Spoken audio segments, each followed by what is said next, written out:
President Cyril Ramaphosa is in Kigali for the commemoration of the Rwandan genocide. Earlier, he met with President Paul Kagame, and they discussed bilateral relationships between South Africa and Rwanda, and he's about to engage with the media. Let's take you live there now.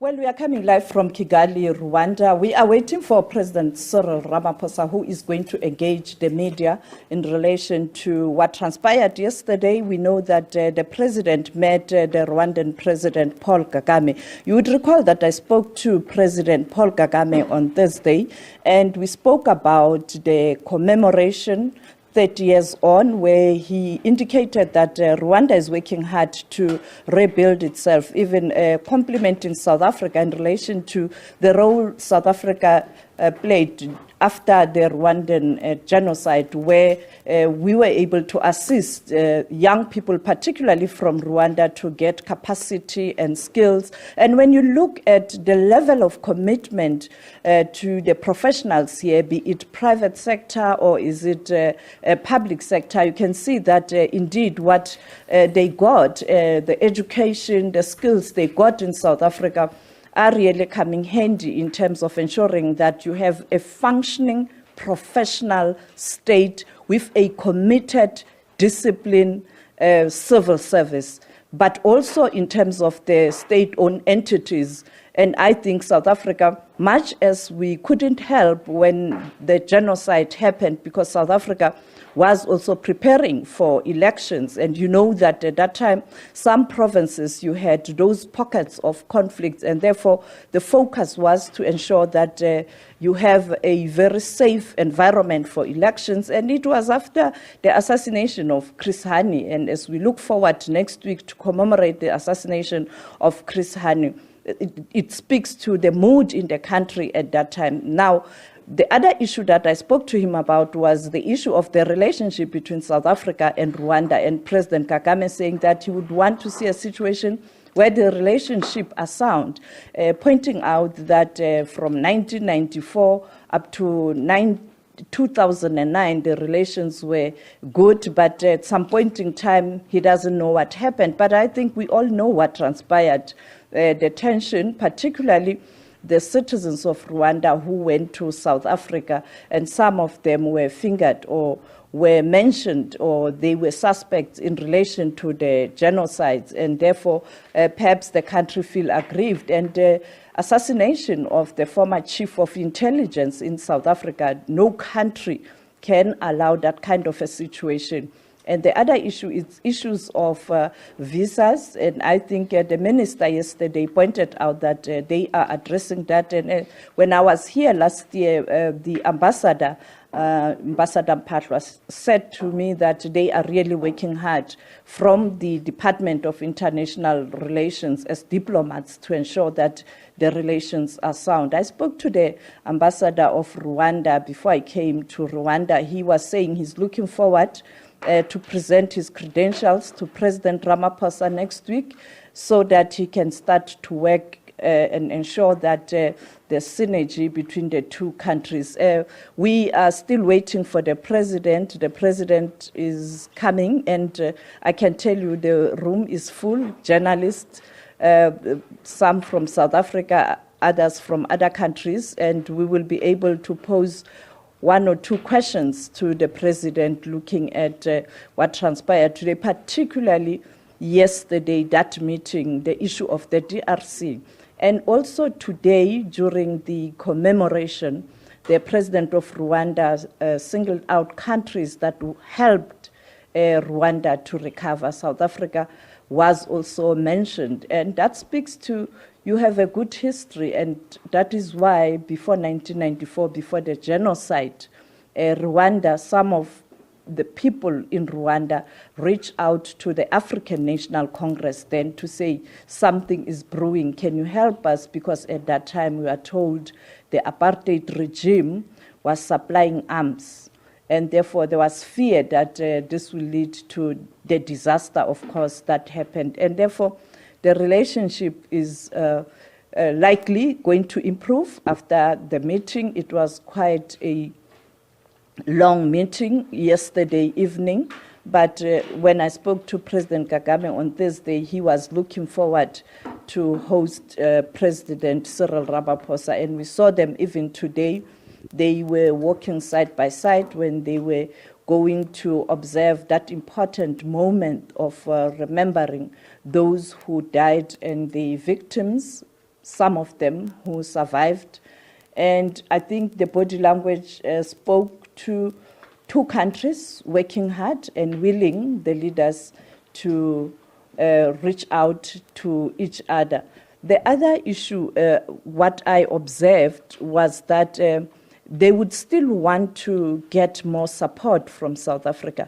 As you know that South Africa, you have many companies in Rwanda, MTN, the banks, cement, and therefore they want to see more South African companies investing in Rwanda, but also companies from Rwanda investing in South Africa. As we are waiting for the president to come and engage the media, and he is now coming. The president is about to get in, and Vincent is going to help us. We were able to kind of sit here and talk. And now he is going to get a mic, and Vincent will do the honors. And we will start with the discussion and in terms of looking at issues, particularly in relation to what transpired today. And the important issue is to hear from the president. Yesterday, of interest is yesterday, the meeting yesterday, what they discussed with President Paul Kagame. We will soon start with the interview. The president is now in the room, and I think other colleagues from other media houses will also ask questions, and I think we will get more content. And also the president, you know that he is campaigning in South Africa. It's a difficult task, and I think that is why he can't even join the program in the afternoon today, because he has to go back to South Africa. You know, every Monday that ANC meeting of officials, working committee, sometimes extended NEC, as you know, that there are issues that the president has to address in the party, the recent issues. Mr. President, thank you for your time. We are in Rwanda. I spoke to President Paul Kagame. He was really at pains lamenting the relationship between South Africa and Rwanda, particularly on issues related to bilateral trade and investment visas, but also the issue of the DRC, the deployment of the SADC troops, where South Africa is part of, because we are part of SADC. Can you take us through what you discussed? Were you able to resolve those issues of concern to South Africa and to Rwanda? Well, good afternoon. Very good to see you here in Kigali. And I guess you were also part of the commemoration that we have been truly honored to be part of. We came to Rwanda following the invitation that Rwanda extended to us to be part of this commemoration. And we felt it important to join in the commemoration of the genocide that happened 30 years ago here. And the fact that President Paul Kagame and the government of Rwanda felt that they should invite us is born out of the position that South Africa has always taken vis-a-vis Rwanda. We've always had good relations with Rwanda over a number of years. In fact, when the genocide happened 30 years ago, it was President Mandela who regretted that we did not really fully help give a helping hand to the Rwandese at the time when they were going through a moment of catharsis themselves, because we were bringing an end to the system of apartheid, and the two very important events just almost crossed each other like ships in the night. So following that, South Africa embarked on a number of initiatives, which President Kagame spoke about in his speech at the commemoration today, applauding the help that South Africa post-apartheid gave to Rwanda and the solidarity that we pledged, how we helped Rwanda to rebuild its health system by supporting and paying for doctors from Cuba, and how we opened our universities and colleges for Rwandese students to come to South Africa to learn, and how he said many of those who were trained in South Africa are today occupying positions of leadership in their own country. So he applauded South Africa. That in many ways goes to demonstrate the very good and special relationship between our two countries, a relationship which over the years, yes, has faced some challenges.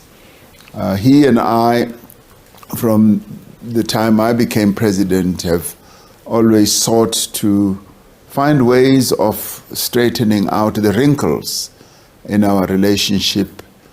And last night I had an extensive discussion with him about how we can refashion our relationship and on a bilateral basis deal with some of the issues that have to do with visas, that have to do with travel. And we believe that we are definitely going to get on the way of rekindling and rebuilding that relationship. I say rekindling because it is a relationship that is in existence.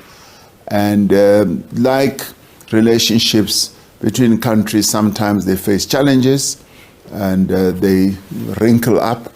And so those wrinkles will be straightened out. Yes, we did speak about the challenges that are prevailing now as a result of the situation in the eastern part of the DRC, and how both countries, in fact, how the region, SADC, can work towards installing peace. We all agreed that peace was an essential component of fostering the development of this part of the continent, and that in doing so we should bring the conflicts that are happening in the eastern part of the DRC to an end. And also whatever actions that are going on to also destabilize Rwanda through the incursions of the FDLR.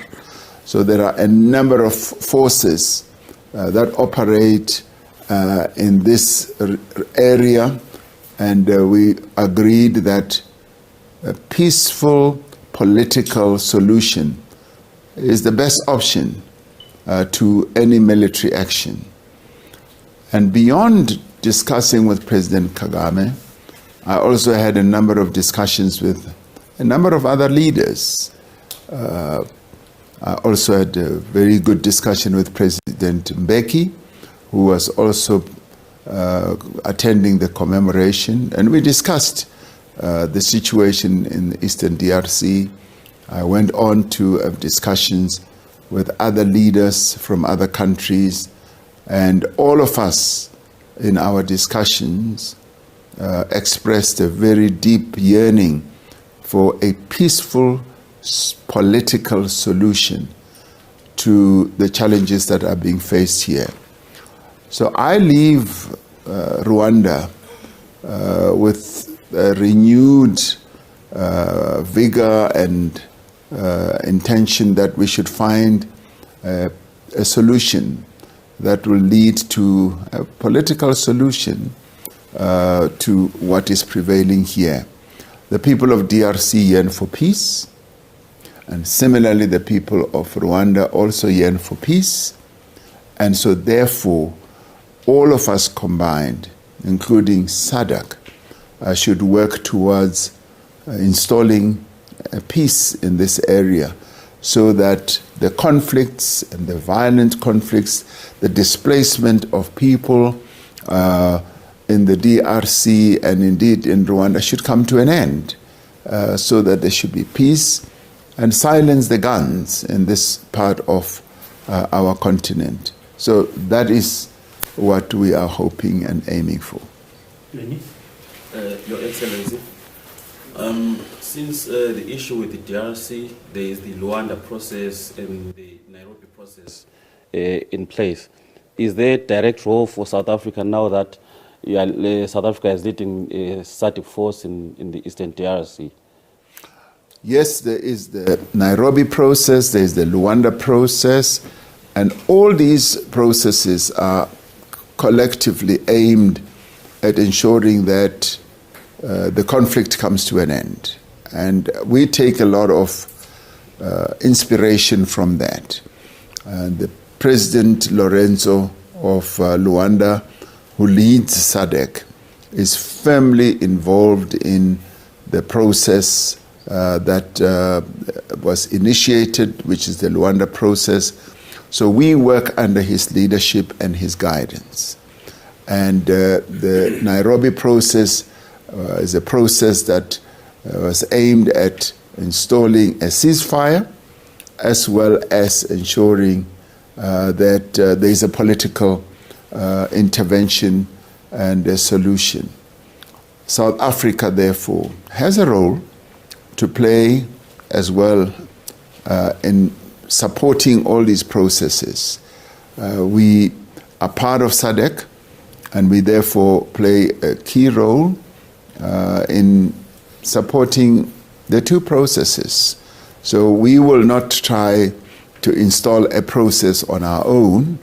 We will work in tandem with the processes that are underway.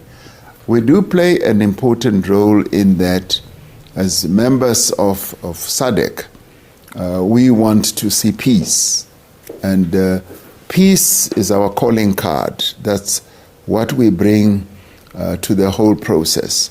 And so therefore, we do not see our role being exclusive. We see it being inclusive of all the other processes that are ongoing. And of course, we have to be talking to all parties. We have to interface and interact with all other parties. And with that, I'm sure that we should be able to find solutions to the conflict.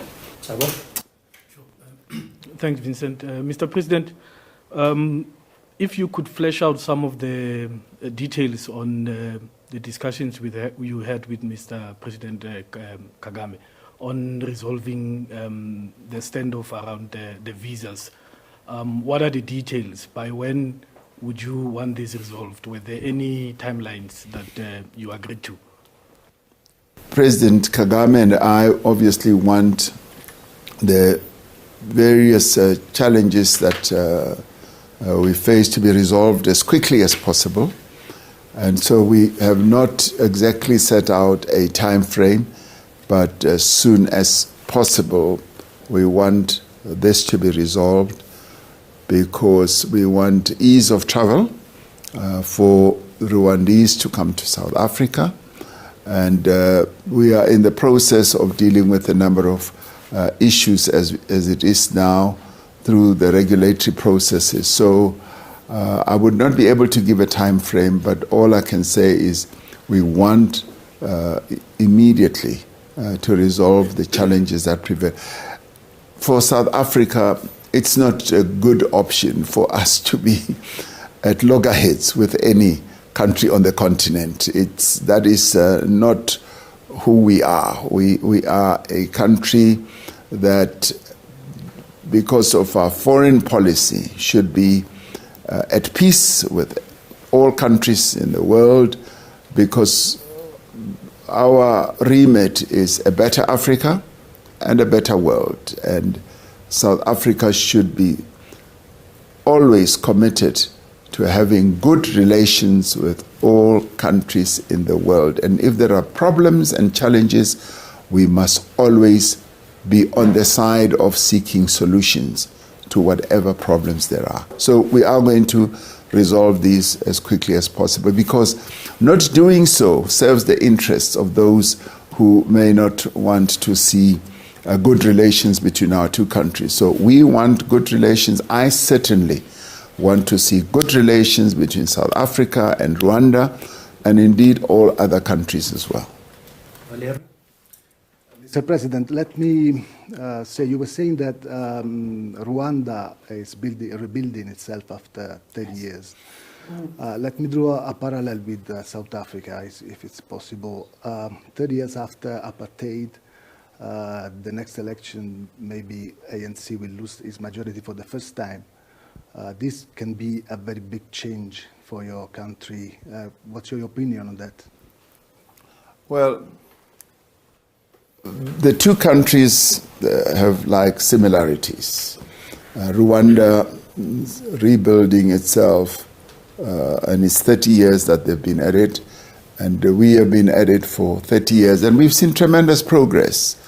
In our own country, the South Africa that we live in today is vastly different from the South Africa that we had in 1994. And we've seen great improvement, great movement forward. We're a country of 62 million people, and many of our people have seen changes in their lives. And like many other countries, we face challenges, a number of challenges that have to be addressed, and we are addressing those challenges. And what I can assure you is that the party that I lead, the African National Congress, is not going to lose its majority on the 29th of May. Many South Africans still love the African National Congress, and indeed I am brimming with confidence that we are going to do well in the elections. So watch this space, my dear friend. Okay, thank you so much, Mr. President. Colleagues, thank you so much.